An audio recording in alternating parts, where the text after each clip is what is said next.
Assalamualaikum dan salam sejahtera.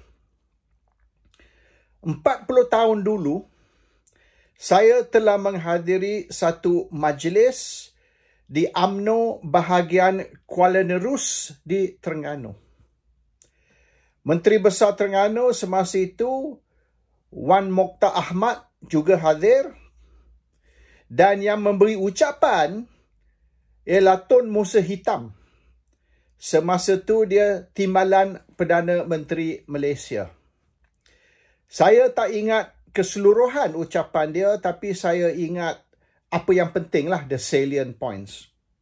Musa Hitam berkata, "Ini anak Pak Hitam, dan anak Pak Hitam tidak akan tunduk atau berundur dari memperjuangkan keadilan dan menentang kezaliman."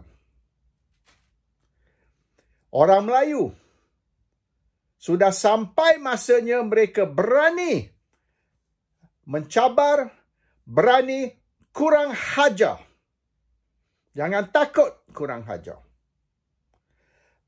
Raja adil, raja disembah, raja zalim, raja disanggah. 40 tahun dulu. Saya masih ingat lagi. Macam mana nak lupa bila Timbalan Perdana Menteri bercakap begitu. Orang Melayu. Sudah sampai masa untuk jangan takut kurang hajar. Raja adil, raja disembah, raja zalim, raja disanggah. Tak lama selepas tu, Musa Hitam telah dipaksa letak jawatan. Tun Dr. Mahathir Mohamad mengganti Musa Hitam dengan Kak Fah Baber. Dan Musa Hitam dan Tengku Razali membuat satu tim baru, iaitu Tim B, dan telah lawan Mahathir dan Kak Fah, Tim A. Dan Anwar Ibrahim serta Najib Tun Razak duduk dalam Tim A. And of course, selepas tu UMNO diharamkan dan Tengku Razali buka satu parti baru, Semangat 46. Itu semua orang tahu sejarah. Tapi apa yang saya nak terangkan di sini, apabila kita kata pemerintah yang zalim, dan wajib kita menentang pemerintah yang zalim, dan raja adil, raja disembah, raja zalim, raja disanggah, kita tak maksud raja-raja Melayu ataupun sultan dan agung. Lebih dari itu. More than that. Sistem kerajaan Malaysia ni ialah sistem British. Kita bukan macam American system ke, Indonesian ke, Filipin ke, di mana kita ada presidency ataupun sistem republic. We are a constitutional monarchy. Kita ada raja berperlembagaan dan kita guna sistem kerajaan ialah Westminster System of Government, iaitu kita guna sistem England. Sebab tu panggil Westminster. Westminster duduk di London. Di dalam sistem ini, Westminster System of Government and juga Constitution Monarchy, kita ada 4 cabangan kerajaan. 4. There are 4 branches of government. Bukan masa dulu-dulu, masa kita ada Raja Melayu. Dan Raja Melayu dulu, dia ada government, that's it. Satu saja. Istana, that's it, government. Sekarang kita ada di dalam selepas merdeka ni, kita ada 4 cawangan, 4 cabang kerajaan. Satu cabang ialah eksekutif ataupun Perdana Menteri. He is the executive. Satu. The second one is parliament. The legislature ataupun apa kita panggil the lawmakers. Mereka ni gubal undang-undang. They make the laws. Nombor 2, ya. Nombor 3 ialah judiciary. Sistem kehakiman. Termasuk Chief Justice, termasuk mahkamah, termasuk peguam negara dan macam-macam lagi yang terlibat dengan law, terlibat dengan pelaksanaan undang-undang ataupun menjaga undang-undang. This is the judiciary. The judiciary bukan saja judge ya, tapi a whole system, judicial system. So kita ada satu ni mentadbir negara sebagai eksekutif, satu lagi ni yang mengeluarkan undang-undang iaitu parlimen. Kita ada 222 ahli parlimen dan sepatutnya 222 ahli parlimen ni mengawas Perdana Menteri. Kalau tidak, kalau parlimen di bawah Perdana Menteri dan bukan parlimen di atas Perdana Menteri, maka ia akan jadi dictatorship. We have a dictatorship system. A parliamentary system maknanya parlimen di atas, Perdana Menteri di bawah. Dan benda ni kalau kita belajar lah, political philosophy, kita akan faham ni semua. How the government works, the government system yang kita ada, especially Malaysia. Dan yang keempat tadi ni ialah monarki ataupun sistem institusi raja. Institusi raja ni kita ada 10. Kita ada 9 raja negeri dan 1 agung. We got 10 altogether. Dan yang memilih agung ni ialah raja-raja. Di dalam Conference of Rulers, they decide who is going to be the agung. The agung is not the king tau. Kita banyak silap duk panggil king. Agung is not the king tau. Agung is supreme. What does agung mean? Agung means supreme. So we don't have a king actually in Malaysia. Jadi banyak media ni dia panggil Malaysian king, king of Malaysia. No, wrong. It's the supreme. Supreme of the 9 rulers. Kita ada 9 raja. England ada 1. Kita ada 9.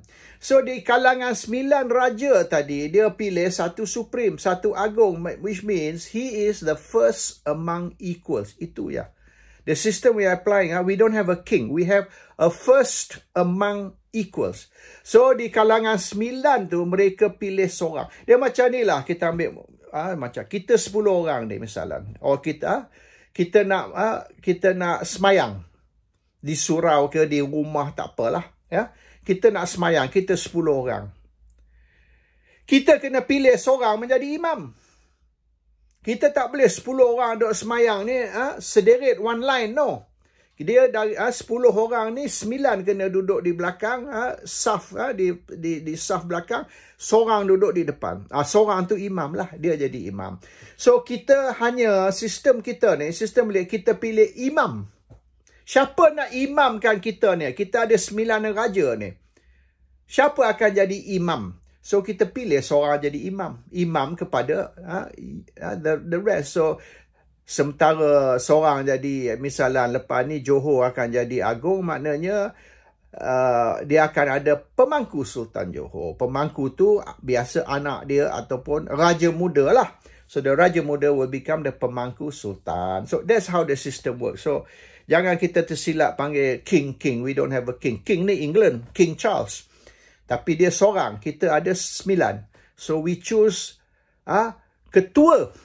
1 ketua raja. Itu kita panggil agung. Agung means supreme. It doesn't mean king. So that's a issue yang kita kena faham. So apabila kita kata raja adil, raja disembah, raja zalim, raja disanggah, yang dilaporkan dikatakan oleh Hang Jebat. Hang Jebat yang kata tu. Dan Hang Jebat kata tu semasa dia bertikam dengan Hang Tuah. Dan saya ni, kalau ditanya saya, siapa betul, siapa tak betul di antara Hang Tuah, Hang Jebat, saya sokong Hang Jebat. Hang Jebat ni mendirikan keadilan. Hang Jebat ingat yang Hang Tuah ni sudah dibunuh. Dibunuh atas titah raja. Raja titah Hang Tuah dibunuh. Jadi Hang Jebat ni memerontak. Hang Jebat ni menentang raja sebab Hang Tuah ni kawan baik dia. Kira my brother.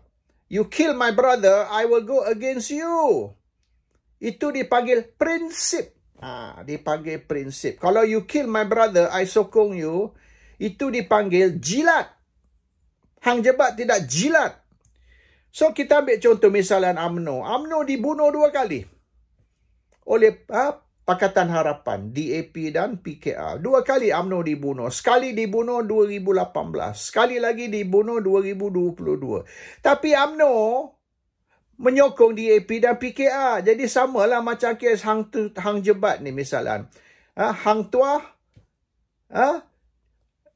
dizalimi. Walaupun dia tidak betul-betul dibunuh, tapi persepsi orang, maknanya sebab Hang Tuah ni disorok secara rahsia, but in reality Hang Tuah dibunuh. Tapi Hang Tuah pula taat kepada Sultan.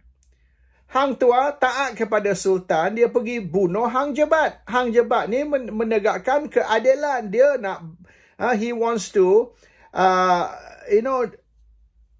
punish those yang menzalimi Hang Tuah. So anyhow, sikap Hang Tuah ni sikap macam UMNO lah sekarang ni. Orang yang zalim awak, orang yang bunuh awak, awak jilat. Whereas kita patut kita ni ikut Hang Jebat. Yang zalim ni kita menentang. We fight, we take revenge.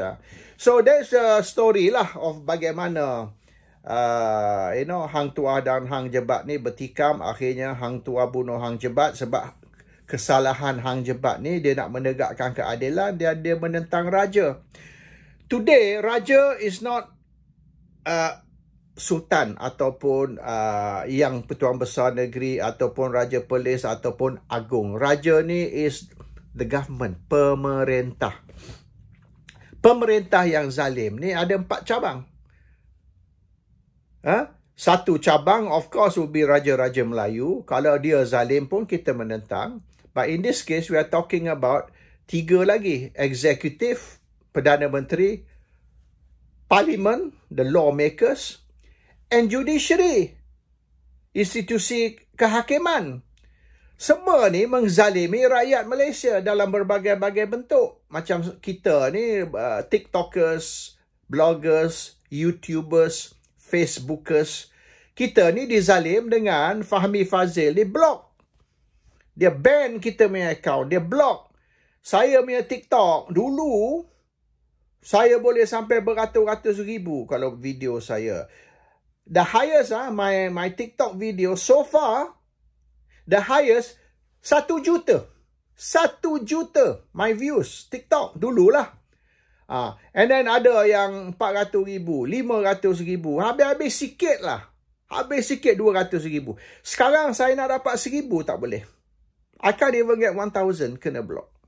100, 200, so I don't bother any masuk tu. Facebook pun sama. Facebook saya kena ban. 3 bulan kena ban. Jadi saya tak masuk dah video dalam Facebook. Lantaklah Facebook.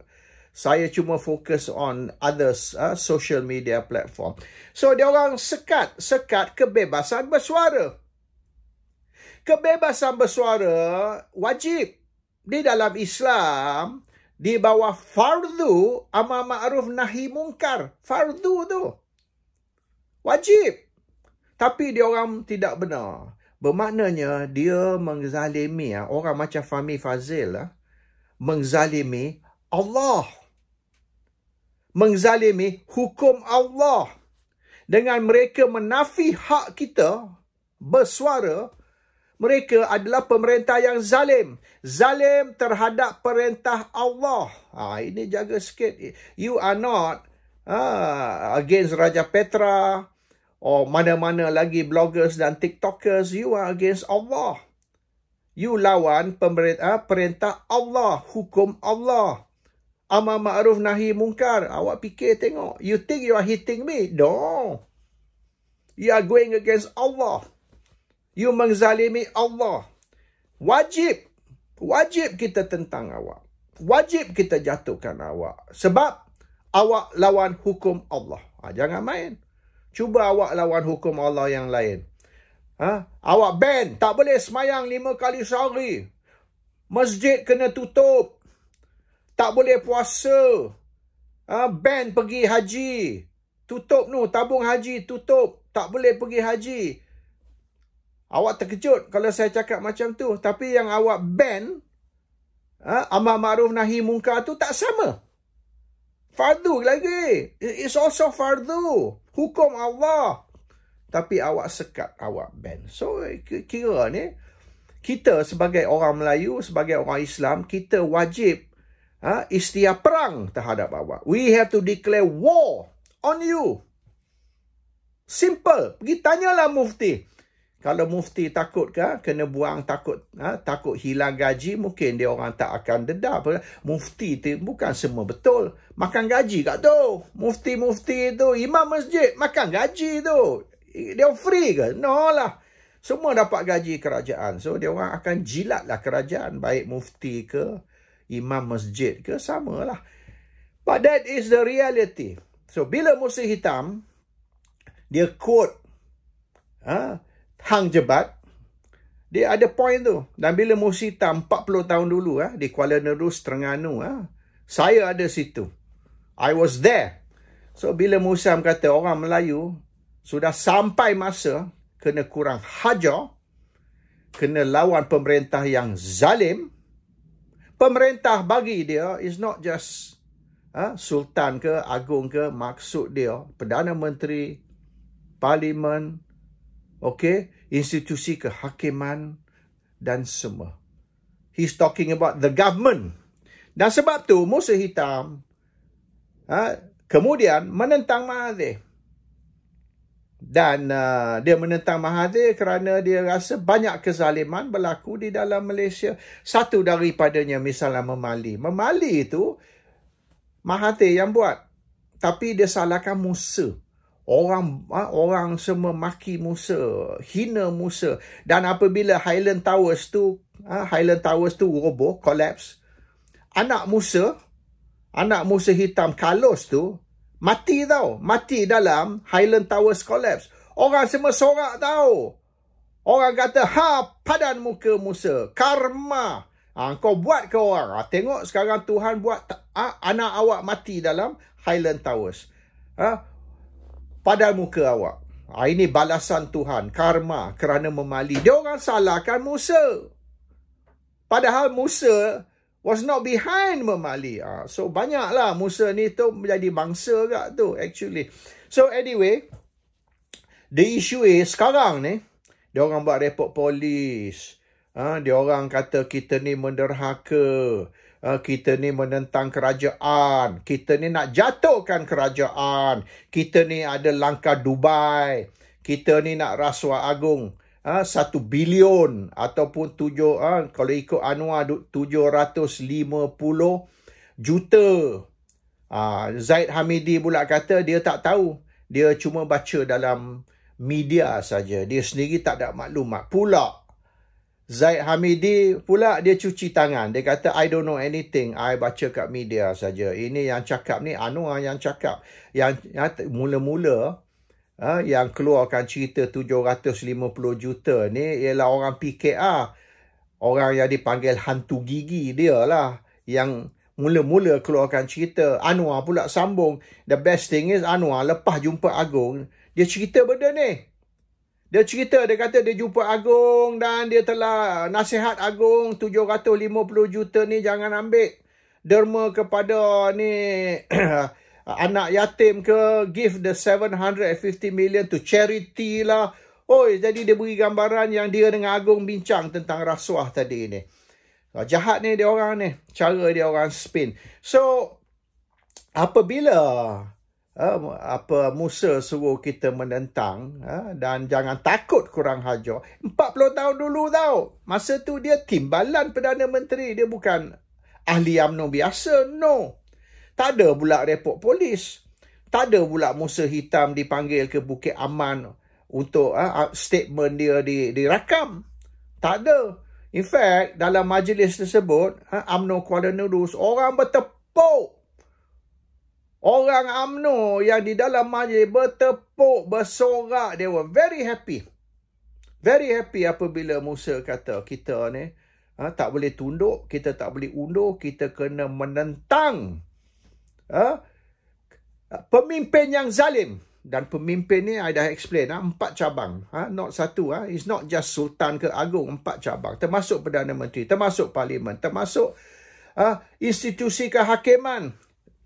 Dia kata, kita tak boleh kritik hakim. Contempt of court. Siapa kata contempt of court? Quran tak kata. Awak hanya boleh menentang kezaliman, tetapi sekira hakim, haram ditentang. Tak ada. Saya challenge awak pergi buka Quran, cari ayat Quran yang kata kita hanya boleh menentang orang yang zalim, kecuali sekira orang tu ialah hakim. Tak boleh. Tak ada pun. Itu dia reka sendiri. Tak ada dalam Quran. Allah tak cakap pun. Ini dia orang yang cakap. So contempt of court ni karut. Undang-undang karut. Kita wajib boleh kita ni kritik hakim sekira hakim tak betul. Sebab akhirat besok, hakim orang yang pertama yang akan dibicara dan akan dihukum. Masuk syurga ke, masuk neraka, golongan pertama ialah pemerintah. Termasuk hakim. Pemerintah golongan pertama yang akan dibicara dan akan dihukum di akhirat besok. So jangan tergila-gila nak jadi wakil rakyat lah. Oh, sampai sanggup bayar duit lah buat ini, buat tu. Jangan. Lebih baik kita jangan jadi wakil rakyat. Lebih baik kita jangan jadi hakim. Lebih baik kita jangan jadi ketua negara. Sebab bala yang kita akan timpa. Macam orang Kristian kata, in the eye of the needle. Nak masuk eye of the needle tu maknanya kita ni lebih susah dari unta nak masuk. Unta lagi senang. Padahal eye of the needle tu kecil gini aja. Lebih senang unta dari kita masuk eye tu. That means bala yang kita akan terima. Jadi kita ni sebagai rakyat, terutama sekali rakyat orang Islam, menjadi kewajipan kita melawan pemimpin yang zalim. Kena ingat tu, kewajipan lah. Semayang 5 kali sehari, puasa bulan Ramadan, zakat fitrah kena bayar, haji kalau mampu kena pergi. Ya, amar ma'ruf also sama penting, okay, dengan yang lain-lain tu, hukum yang lain ataupun kewajipan yang lain. So yang diorang ni, pemerintah sekarang kita ni, pemimpin-pemimpin kerajaan. Dan kerajaan ni, you kena faham, dulu raja. Yes, raja, sultan. Istilah kerajaan tu datang dari istilah raja. The word kerajaan comes from the word raja. Kerajaan. So which means kerajaan ni, the new system of government, mengganti the old system, sistem raja, sekarang is sistem parliamentary democracy. Itu je beza dia. Tapi raja sebahagian dari kerajaan. 1 dari 4 cabang kerajaan. So our job sebagai watchdog ialah untuk membangkitkan kezaliman, membangkitkan kesilapan, membangkitkan jenayah, membangkitkan salah guna kuasa, membangkitkan rasuah yang melibatkan pemimpin. That's our job. So dengan mereka nak panggil kita lah, pergi ambil statement lah, IGP Ugut lah, Raja Petra ni prime suspect lah, maknanya dia ni orang nombor 1 dalam konspirasi, langkah Dubai akan dipanggil, dan sebagainya. That's nonsense. That's nonsense. That one is Fir'aun. Zaman Fir'aun. Kita tak guna dah zaman Fir'aun. Nabi Musa sudah disuruh lawan Fir'aun. Walaupun Fir'aun rasa dia ni Tuhan, Allah suruh lawan Nabi Musa. Dan semenjak tu kita sudah ada, tahun 57 kita merdeka, kita sudah ada satu sistem kerajaan. Sistem kerajaan itulah yang kita guna pakai. Dan sistem kerajaan itulah yang kita wajib menentang sekiranya ianya menyeleweng ataupun lari dari landasan. And this thing about polis nak panggil lah, nak ambil tindakan lah, gedebuk-gedebak. Karut. Karut. Musa Hitam kata kita perlu, sudah sampai masa kita perlu kurang ajar. Kita perlu lawan raja yang zalim atau kerajaan yang zalim. Kita tak boleh tunduk, kita tak boleh unduh kepada pemerintah yang zalim. That one is Musa Hitam punya pesanan. That one also apa yang Hang Jebat suruh kita buat. Dan saya ni percaya kepada Hang Jebat dan saya percaya kepada Musa Hitam dan saya ikut contoh mereka. Kalau kerajaan sekarang atau Bukit Aman rasa benda tu salah, saya rasa lebih baik dia orang pergi secepat mungkin pergi belajar tafsir Quran.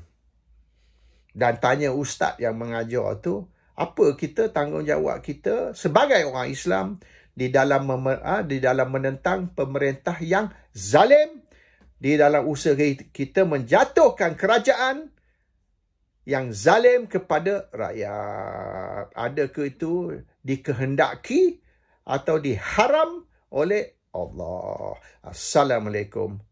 Salam sejahtera.